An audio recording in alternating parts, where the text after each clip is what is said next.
Hello. मैं Manoj Kumar, assistant professor chemistry, government college Kota.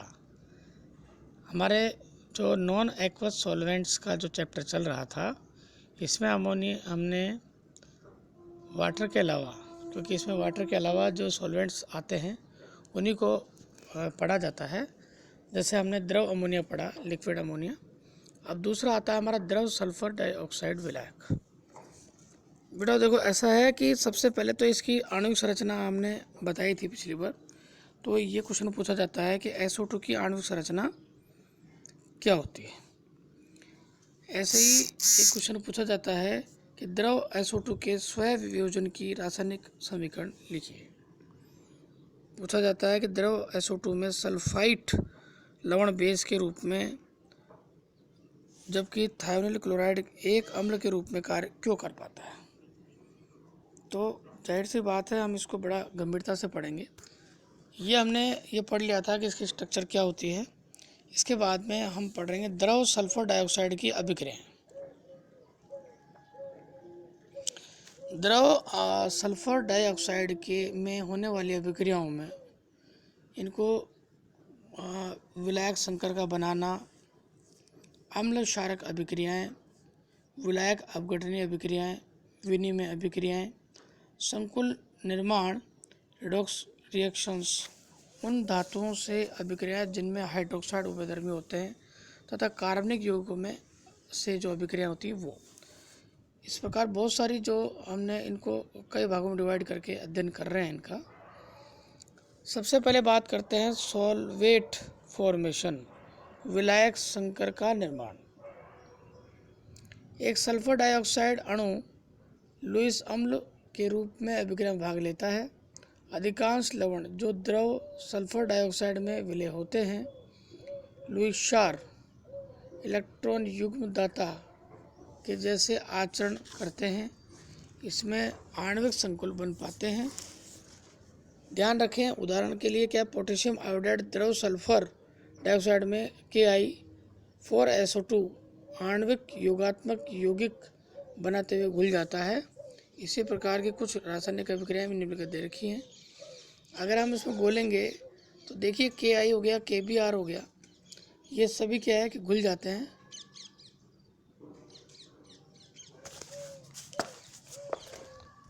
और घुलने के बाद में ये वो रासायनिक अभिक्रिया देते हैं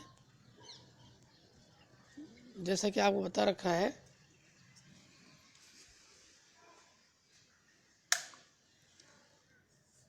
आयोडाइड, ब्रोमाइड, क्लोराइड, फ्लोराइड, ये इनका लुईस क्षारक जो गुण होते हैं। लुईस क्षारक गुणों में कमी आने पर द्रव सल्फर डाइऑक्साइड में क्षार धातु हैलाइडों की विलेयता का ये निम्नलिखित क्रम होता है। यह पूछा जा सकता है आपसे। इसी प्रकार आणविक विलायक संकरों के कुछ एग्जाम्पल भी आपको दे रखे हैं। इन एग्जाम्पलों में आप देखिए कि ये सभी वो एग्जाम्पल हैं जो SO2 के साथ डायरेक्ट कॉम्बिनेशन करते हैं और घुल जाते हैं। तो ये एक बहुत ही अच्छा इसका गुण होता है। इसके बाद में आती है अम्ल क्षारक अभिक्रियाएं। किसी विलायक में अम्ल क्षारक अभिक्रियाएं समझाने के लिए इसके आयनन को बहुत ही सावधानी से समझना जरूरी होता है। देखिए, इसकी जब आयनन की बात की जाती है तो देखिए 2SO2, इससे SO2 plus plus SO3 minus, ये आपका पूरा इसका डिसोसिएशन होता है। किसी विलायक में अम्ल क्षार अभिक्रिया समझाने के लिए इसका डिसोसिएशन स्वतः आयनन जो होता है, सेल्फ आयनाइजेशन, बताना बहुत ज़रूरी होता है। देखिए, KD और LC के द्वारा की गई अम्ल और क्षारकों की सामान्य परिभाषा के अनुसार द्रव सल्फर डाइऑक्साइड में जो पदार्थ SO2 प्लस आयनों की सांद्रता बढ़ा देते हैं तथा ये अम्लीय होते हैं, और जो SO3 माइनस आयनों की सांद्रता बढ़ाएंगे वे क्षारीय होते हैं। इस प्रकार सल्फर डाइऑक्साइड में क्षार धातु सल्फाइड एक विशेष प्रकार के क्षार होते हैं तथा थायोनिल यौगिक जैसा कि SOCl2 और SO Br2 अम्ल की तरह व्यवहार करते हैं, क्योंकि ये यौगिक क्या करते हैं, अपना वही कॉन्सेप्ट अपना कि जो SO2 को बढ़ाता है, तो जो SO2 को बढ़ाते हैं वो क्या करते हैं, अम्लीय होंगे। अतः क्या क्या होते हैं, ये सभी दोनों अम्ल की तरह व्यवहार करते हैं। स्वतः ईंधन के विपरीत अभिक्रिया उदासीकरण अभिक्रिया कहलाती है। इसमें विलायक से प्राप्त धनायन देने वाले पदार्थ अम्ल तथा ऋणायन देने वाले क्षार परस्पर अभिक्रिया करके विलायक अणु तथा लवण का निर्माण करते हैं। इस प्रकार की कुछ अभिक्रियाएं नीचे दी गई हैं आपको। तुलना की दृष्टि से ये अभिक्रियाएं बहुत ही वैसी हैं जैसे अमोनिया में अम्ल क्षारक अभिक्रियाएं आपने बताई गई थी। अब देखिए लास्ट में ये SOCl2 के साथ अगर ये घुलता है तो जाहिर सी बात है एक लवण और एक विलायक बनाता है। ये विलायक वही विलायक है जिसमें हमने इसको स्टार्टिंग में घोला था। तो इस प्रकार विलायक की दोबारा प्राप्ति हो जाती है। और इसके नेक्स्ट बात क्या है कि विलायक अपघटन तथा विलायक अपघटनी अभिक्रियाएं।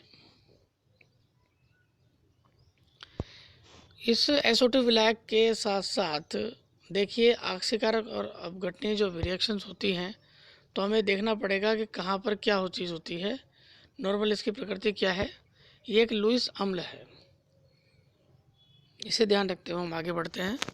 बहुत से प्रोटोनिक विलायकों जैसे कि आप NH3H2O की तुलना में द्रव सल्फर डाइऑक्साइड में लवणों की विलायक अपघटनी अभिक्रियाएं सोलोलाइटिक रिएक्शंस क्या होती है, बहुत ही कम देखने को मिलती हैं। कुछ विलायक अपघटनी रिएक्शंस नीचे दी गई हैं, जैसे PCl5 के साथ अगर हमने इसको रिएक्ट कराते हैं तो POCl3 + SOCl2 बनता है। और इसी प्रकार दूसरी रिएक्शंस होती हैं।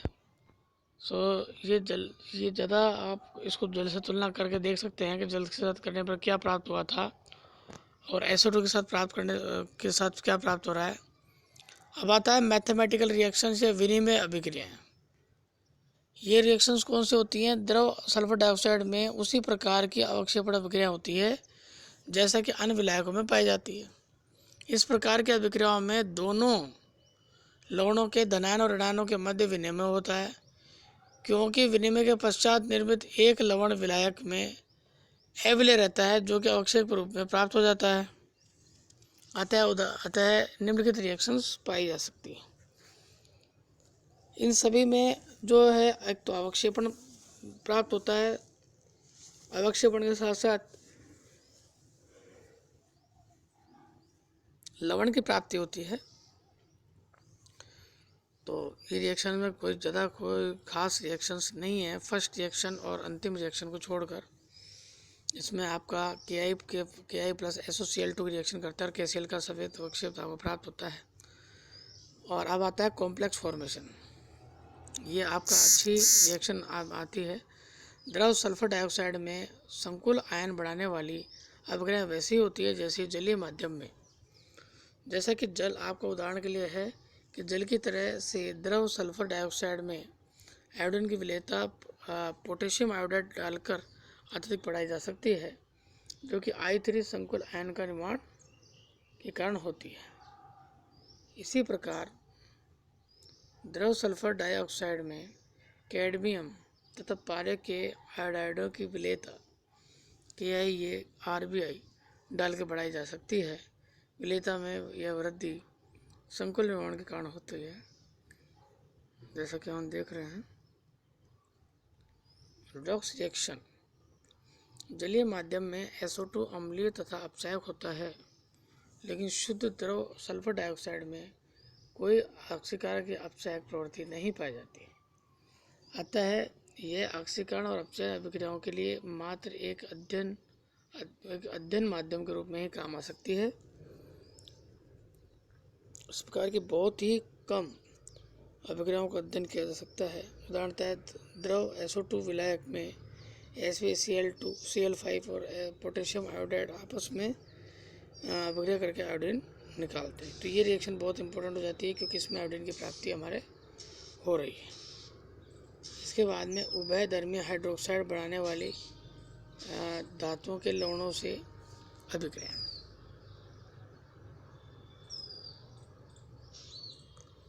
देखिए कार्बनिक अभिक्रिया, ये तो इसके अंदर क्या होता है आपकी रिएक्शन बता रखी है, जो कि AlCl3 के साथ या एल्यूमिनियम हाइड्रोक्साइड के साथ रिएक्शंस हैं। नेक्स्ट जो आपकी आती हैं कार्बनिक यौगिकों के साथ अभिक्रियाएं।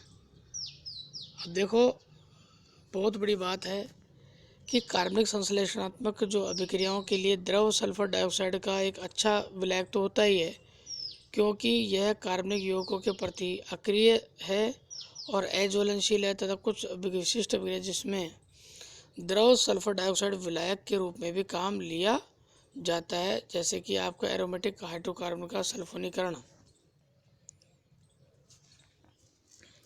ये बेंजीन के साथ जब आपने रिएक्शन कराई तो जाहिर सी बात है द्रव SO2 में विभिन्न सल्फोनीकारक अभिकर्मक एरोमेटिक हाइड्रोकार्बन जैसे कि आपके बेंजीन से रिएक्शन करके उसका सल्फोनीकरण कर देते हैं, जैसा कि बेंजीन का दिखा रखा है यहाँ पे। अब आता है फ्रीडल कार्पस रिएक्शन। देखिए ये फ्रीडल कार्पस रिएक्शन जो होती है इसमें भी ये महत्वपूर्ण जो होता है आपका ये AlCl3 उत्प्रेरक जो होता है ये फ्रीडल कार्पस रिएक्शन में काम आता है और ये आपका SO2 में विलय रहता है। इसी प्रकार एडिशन रिएक्शन और आपका प्रतिस्थापन रिएक्शन जो होते हैं वो काम आती हैं। इसमें एक जो आपको जैसा कि पहले बताया गया था कि क्वेश्चन का जो फॉर्मेट होता है वो इस प्रकार से होता है कि आप ये जो आपका फॉर्मेट है ये आपको बताता है कि आपके क्वेश्चन किस प्रकार से आपको अटेंड करना है। अगर वो आपको एरोमेटिक का पूछ रहा है और आप एलिफेटिक रिएक्शंस अगर बता रहे हो तो वो किसी प्रकार से आपका आंसर उसे नहीं देता है, नहीं देना है। आपको एरोमेटिक की बात करें तो एरोमेटिक ही बताना है। ये जो आपके सल्फर डाइऑक्साइड कंप्लीट होता है इसी प्रकार। और अब आप देखो इसके अंदर एक चीज़ वो जो बहुत ही स्टार्टिंग में मैंने बताई थी और वो थी अमोनिया की रिडॉक्स रिएक्शंस। अमोनिया की रिडॉक्स रिएक्शंस में आपको एक बात देखनी थी, सामान्य रूप से द्रव अमोनिया में भी जलीय तंत्रों जैसा ही ऑक्सीकरण अपचयन रिएक्शंस होती हैं। मानक अपचयन विभव का मान तो विलायक बदलने के साथ साथ ही बदल जाता है और क्रम भी बदलता है, नहीं बदलता है। आपको ध्यान रखने वाली बात यह है कि जलीय तंत्र में प्रबल अपचयक काम में नहीं लिए जा सकते, अन्यथा इसमें से वो हाइड्रोजन को निकाल देते हैं। अतः जलीय विलयन में केवल वे अपचयक के काम में ही लिए जा सकते हैं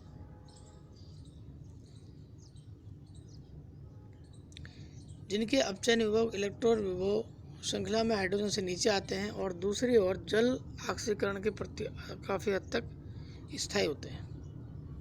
क्यों होते हैं? अतः जलीय तंत्रों में ऑक्सीकरण अभिक्रियाएं आसानी से हो पाती हैं, जबकि अमोनिया के लिए अमोनिया में कौन सी होती है? अपचयन अभिक्रियाएं आसानी से होती हैं। तो ये जो क्वेश्चन आते हैं आपके, कई प्रकार के क्वेश्चन आपके आते हैं। इसमें कुछ क्वेश्चन, ये इम्पोर्टेंट क्वेश्चन आप नोट कर सकते हैं। जैसा कि आपको ये पूछा जा सकता है कि जल में सल्फ्यूरिक अम्ल एक अम्ल के रूप में जबकि द्रव HF में एक क्षार के रूप में कार्य कैसे कर पाता है।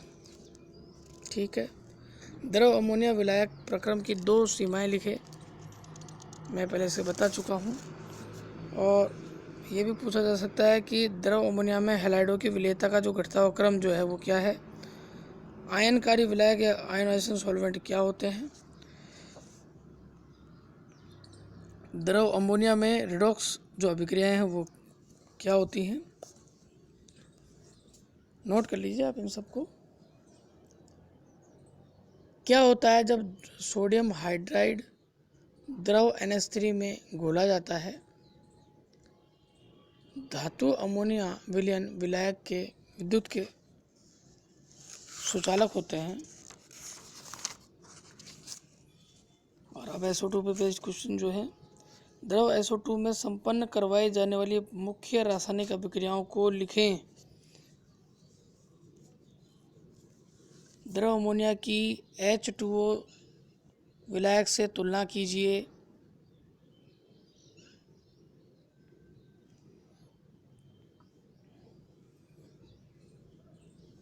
और विलायक तंत्रों में होने वाली अम्ल क्षारक अभिक्रियाओं को समझाने के लिए केडी और एलसे के द्वारा दी गई अम्ल व क्षारक अभी जो परिभाषा थी उसे सिद्ध कीजिए और उदाहरण द्वारा बताइए। द्रव सल्फर डाइऑक्साइड में अम्ल क्षार अभिक्रियाएं विलायक अपघटनीय अभिक्रियाओं को समझाइए। सेल्फ जो आयनाइजेशन है दोनों का, अमोनिया का और SO2 का बताइए। और द्रव सल्फर डाइऑक्साइड में अम्ल क्षार अभिक्रियाएं और विलायक अपघटनीय अभिक्रियाओं को समझाइए। Thank you. ये आपका कंप्लीट कोर्स होता है। अब आप पूरी BSc पार्ट जो सेकंड है आपका, इसकी इनऑर्गेनिक केमिस्ट्री कंप्लीट हो चुकी है। महत्वपूर्ण क्वेश्चंस को और असाइनमेंट्स को आपको दे दिया जाएगा और आपको प्रश्न पत्र जो आपके आते हैं वो भी आपको दिए जाएंगे, आप उन्हें हल कीजिए। और आप दोबारा से रिवीजन के लिए कोई भी क्वेश्चन या क्वेरीज होती है जो आप लिखकर भेज सकते हैं या मुझसे डायरेक्ट फ़ोन पर बात भी कर सकते हैं। Thank you.